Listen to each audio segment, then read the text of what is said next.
আপনারা জানেন যে হার্ডওয়ার্ড গলি পরিচিত, সেই গলির মধ্যেই তারা করতো। আমরা দায়িত্ব পাওয়ার পরে প্রথম দিনেই আমরা শহীদ মিনারে ফুল দিয়ে রাস্তায় বেরিয়ে চলে এসেছি, আর আমরা ঢুকে নাই সেই হার্ডওয়ার্ডের গলি থেকে।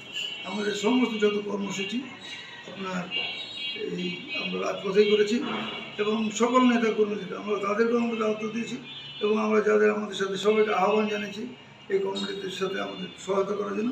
এবং ইনশাল্লাহ আপনি দেখবেন যে এখন যে কোনো মিটিং যখন আমরা করি অনেক অনেক কর্মী হয়, সমাবেশ হয়, যেটা পূর্বে হতো না।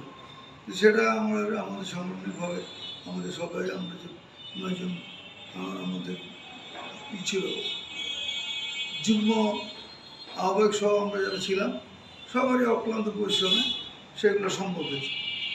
এবং আপনারা দেখছেন যে এখন যে আমরা প্রত্যেকটা মহলায় মহলায় আমরা ওপেন মাঠের মধ্যে, খোলা মাঠে সমস্ত নির্বাচিতভাবে আমরা কমিটি করেছি, এবং এই নির্বাচিত কমিটির দ্বারা আমরা সব ওয়ার্ডের সমস্ত কমিটি আমরা এভাবে খোলা মাঠে নির্বাচিত করেছি।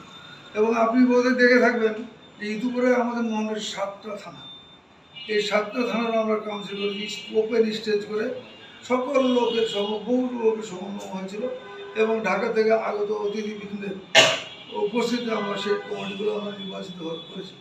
এখন আমাদের সামনে এখন আছে এই মহানগর কাউন্সিল। আর আপনি যেটা আগে বলেন যে এত দেরি কেন হলো, কারণ আপনি জানেন যে এই স্বৈরাচারকে উৎখাতের ব্যাপারে আমাদের প্রচুর মুহুর্মুহ আমাদের কর্মসূচি দেওয়া হয়েছে। সেই কর্মসূচি পালন করতে যে আমরা সময় মতো তখন এগুলো করে উঠতে পারিনি।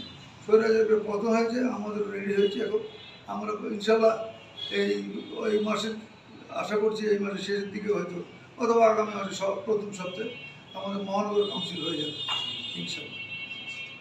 আসলে আপনাদের আগামী নির্বাচন নিয়ে আপনাদের প্রস্তুতি, মানে আপনারা সাংগঠনিক এই মুহূর্তে আগামী যে নির্বাচন আপনারা বিএনপির পক্ষ থেকে বারবার কেন্দ্রে বলা হচ্ছিল নির্বাচন, আপনাদের প্রস্তুতিটা?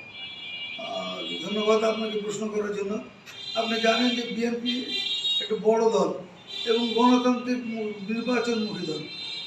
তারা গণতান্ত্রিকভাবে নির্বাচিত করতে চায়। এই নির্বাচনের জন্যে, জনগণ ভোটাধিকারের জন্যে এই স্বৈরাচারের বিরুদ্ধে আমরা দীর্ঘ 17 বছর আন্দোলন করেছি। স্বৈরাচারের পতন হয়েছে, আর আমাদের সবসময় যেহেতু বৃহৎ দল, আপনি জানেন যে আমাদের যত অনেক নেতাকর্মী আছে, এবং সেখানে নির্বাচন প্রস্তুত আছে। আমাদের কোনো যখনই ভোট দেবে তখনই আমরা প্রস্তুত নির্বাচন করব। আপনি জানেন যে প্রধান উপদেষ্টা ইতিমধ্যে ফেব্রুয়ারিতে একটা সম্ভাব্য ডেট দিচ্ছে যে নির্বাচন হবে।